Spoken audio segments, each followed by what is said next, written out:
Hi, my name is Stephanie Herrera, and today we will be discussing assignment 1.3, focusing on the book Leading from the Heart by Mark Crowley. I find this author to be quite exceptional and most definitely very inspiring to me, because I definitely agree that leading from the heart gives better success rates for a company, as employees happen to create a stronger bond and relationship, ensuring that they're in line, of course, with the mission of their company. But sadly, not everybody agrees. Specifically, Joshua Miller.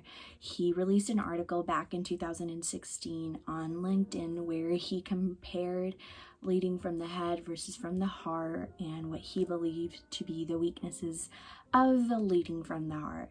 Something that definitely stood out with me specifically when reading this was heart-only leaders are good at motivating teams but usually lack direction and strategy needed to accompany their motivational skills.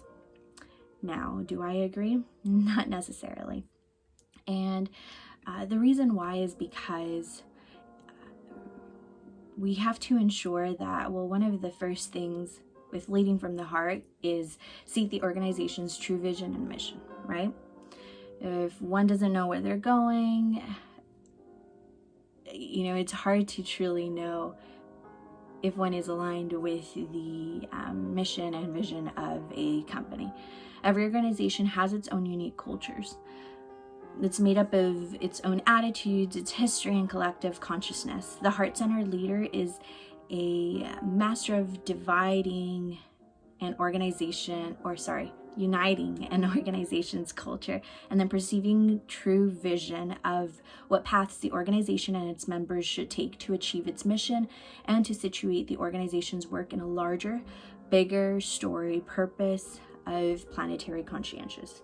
Now, the mission of my organization, which is Brandman University, is to provide students with dynamic education based on excellence and flexibility that creates lasting value and relevance for evolving careers. The faculty of Brandman University believe in a conscientious renewal of innovation. And this definitely goes hand in hand with the transformational change project that I'm focused on. So the purpose of the transformational change project is to synchronize the campus structure at Brandman University across all 25 campuses. The transformation change project purpose is to hire VA work studies at all campuses to fulfill the role of a secretary to help facilitate the role of a one-stop and increase civilian experience for our one-stops. So this leads back to the mission of the organization, which is to create lasting value and relevance for evolving careers, right? Another thing I'd like to point out is, in order to lead from the heart, you need to listen with your heart and not just your head, which can be very difficult for a leader, a boss, whichever title you want to give it at an organization. Specifically because over the years, we've learned that maybe leading from the heart is not the best option, but I definitely disagree. So businesses are built on a foundation of strong relationships, and we know that, right? Both inside and outside organizations. Two-way communication within an organization, opening up a true dialogue with colleagues is definitely critical. I think that in order for an employee to serve as an invaluable asset, they need to feel valued within their organization. And so it trickles onto their customers. If they feel valued, they will express that to their customers.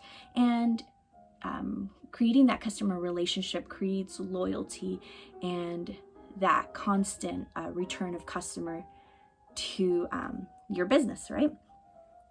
So worker accessibility to top management is more common today than ever before. The best leaders encourage an open flow of ideas throughout the organization and break down the walls that separate employees from one another wherever they find them.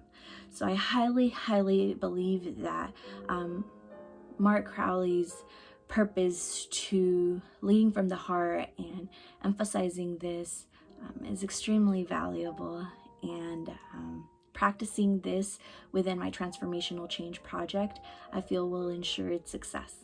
Thank you so much for your time tonight. And I highly recommend that if you haven't already, take the opportunity to read Leading from the Heart by Mark Crowley.